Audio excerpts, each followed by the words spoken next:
इस video series में हम CIIB के दूसरे पेपर बैंक फाइनेंशियल मैनेजमेंट के बारे में पढ़ेंगे।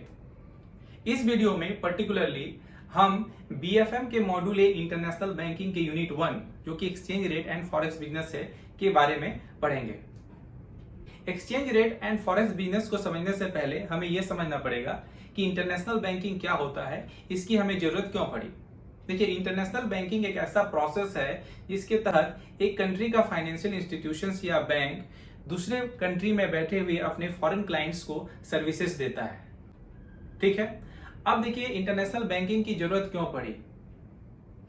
देखिए, दुनिया में इतने सारे देश हैं, सभी देश जो हैं अपने आप में संपूर्ण नहीं है, मतलब वो अपनी जरूरतों को पूरा करने के लिए एक दूसरे कंट्री पर निर्भर करते हैं। मतलब सभी कंट्रीज जो है वो इंटरडिपेंडेंट है। किसी कंट्री में अगर किसी चीज का अगर प्रोडक्शन ज्यादा हो रहा है तो वो जो एक्सेस प्रोडक्शन है उसको क्या करेगा, दूसरी कंट्री में जहां पे उसकी खपत है, जहां पे वो कम है, वहां पे उसको एक्सपोर्ट करेगा। वैसे ही जिस चीज की उनको कमी है वो क्या करेगा, दूसरे कंट्री से उसको इंपोर्ट करेगा। इस तरह से इंपोर्ट और एक्सपोर्ट का बिजनेस चलता है। साथ ही साथ लोग जो है एक कंट्री से दूसरे कंट्री में क्या मूवमेंट करते हैं, सर्विसेज जो है एक कंट्री के लोग दूसरे कंट्री को सर्विसेज देते हैं। टूर या ट्रेवल के लिए लोग जो है एक जगह से दूसरे जगह जाते हैं। तो इन सारे प्रोसेस, ये जो सारे प्रोसेस ये किस तरह से होता है, ये इंटरनेशनल बैंकिंग का पार्ट होता है। हम ये भी जानते हैं कि सभी देश का अपना एक सॉवरेन करेंसी होता है। ठीक है, ट्रेड में जब एक्सपोर्ट या इंपोर्ट का बिजनेस करते हैं तो एक देश दूसरे देश से कोई ट्रेड का रिलेशन है, तो जब इस ट्रेड का एग्जीक्यूशन होता है तो उन दोनों ही पार्टीज को, बायर और सेलर को, उस ट्रेड को एग्जीक्यूट करने के लिए किसी एक करेंसी पे ही सहमत होना पड़ता है। क्योंकि एक्सपोर्टर और इंपोर्टर दोनों ही कंट्रीज का अपना अपना सॉवरेन करेंसी है, लेकिन जब ट्रेड को अगर सेटल करना है तो किसी एक करेंसी पे ही होगा। तो इस तरह से किसी देश की एक करेंसी को दूसरे देश की करेंसी में क्या करना, कन्वर्ट करने की हमें जरूरत पड़ेगी। तो ये जो कन्वर्सन है कि एक देश की करेंसी को दूसरे देश की करेंसी में क्या कन्वर्ट करने की, ये जो प्रोसेस है, इस प्रोसेस को ही क्या कहते हैं, हम फॉरेन एक्सचेंज कहते हैं। तो देखिए, सबसे पहले समझेंगे क्या फॉरेन एक्सचेंज।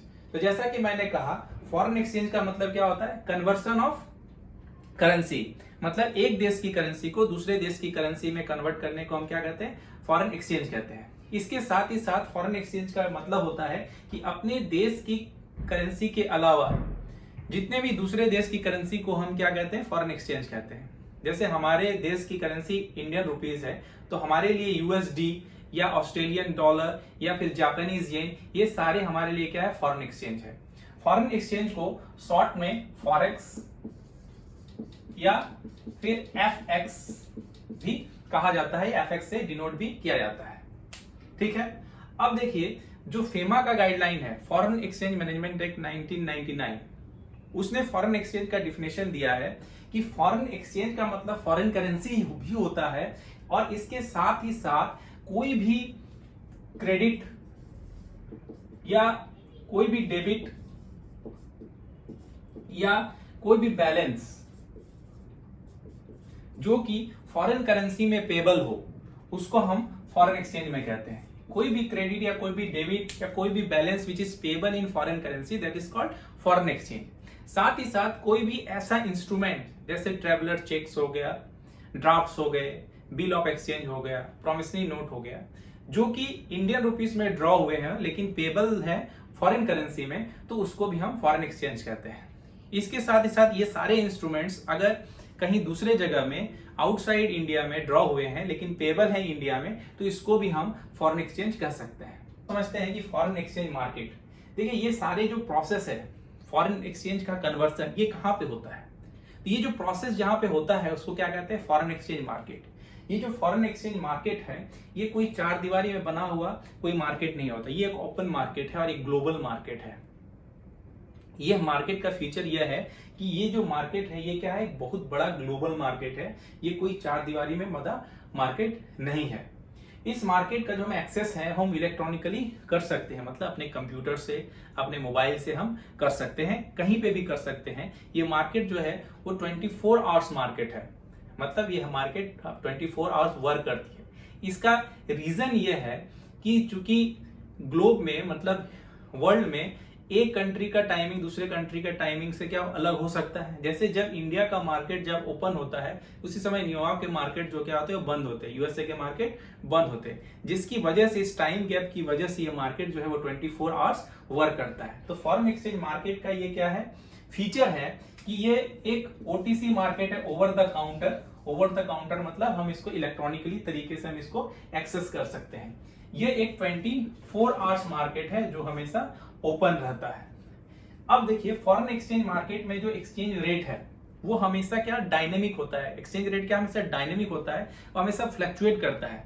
ये हर 4 सेकंड में जो है, हर 4 सेकंड में जो रेट जो है वो क्या होता है, चेंज होता रहता है। In every 4 second exchange rate जो है क्या बदलता है। जैसे हम मान लीजिए कि हम अभी देख रहे हैं, जैसे हम ये पीछे मुड़ेंगे तब तक एक्सचेंज रेट में चेंज आ गया, क्योंकि ये मार्केट जो है वो क्या है, पूरी तरह से डायनामिक होती है। ठीक है। अब देखिए फॉरेन एक्सचेंज मार्केट एक बहुत बड़ा मार्केट है जहां पे हर दिन का जो इसका टर्नओवर है वो $5 ट्रिलियन जो है यहाँ का टर्नओवर है। इस $5 ट्रिलियन में, इस $5 ट्रिलियन जो डॉलर पर डे का जो यहाँ पे ट्रांजेक्शन होता है उसमें जो ट्रेड का जो ट्रांजेक्शन है, मतलब जो इंपोर्ट और एक्सपोर्ट का जो ट्रांजेक्शन है वो सिर्फ इसका 2% ही होता है। यानी इसका जो 98% जो ट्रांजेक्शन है वो सिर्फ स्पेकुलेशन और इन्वेस्टमेंट के लिए लोग इसमें डील करते हैं। मतलब फॉरेन एक्सचेंज में क्या इन्वेस्टमेंट और स्पेकुलेशन ये सारी चीज जो है वो 98% है, और इसमें जो ट्रेड का जो हिस्सा है जो कि जेन्युइन एक्सपोर्ट और इंपोर्ट के लिए होती है वो सिर्फ 2% है। तो ये ह्यूज मार्केट है। अब देखिए, अब समझ लेते हैं कि एक्सचेंज रेट क्या है। देखिए हमने यह समझा फॉरेन एक्सचेंज क्या है, फॉरेन एक्सचेंज मार्केट क्या है। अब ये तीसरा जो है एक्सचेंज रेट समझते हैं। एक्सचेंज रेट का मतलब होता है कि ऐसा रेट, मतलब ऐसा यूनिट जिसमें हम एक देश की करेंसी को हम दूसरे देश की करेंसी में हम कन्वर्ट कर सकते हैं। यानी जिस रेट से हम एक देश की करेंसी को दूसरे देश की करेंसी में हम क्या कन्वर्ट करते हैं उसको हम क्या कहते हैं, एक्सचेंज रेट। जैसे हम लिख सकते हैं 1 USD इक्वल टू 82 INR। ठीक है। अब देखिए ये जो हमने लिखा 1 USD इक्वल टू 82 INR, तो यहां पे इस रेट से हम इसको क्या कर सकते हैं, कन्वर्ट कर रहे हैं। इस रेट से हम इसको क्या कहते हैं, कन्वर्ट कर रहे हैं, इसलिए इसको क्या कहते हैं, एक्सचेंज रेट। मतलब जिस रेट से हम एक करेंसी को दूसरी करेंसी में हम कन्वर्ट करते हैं उसको क्या कहेंगे, एक्सचेंज रेट कहेंगे।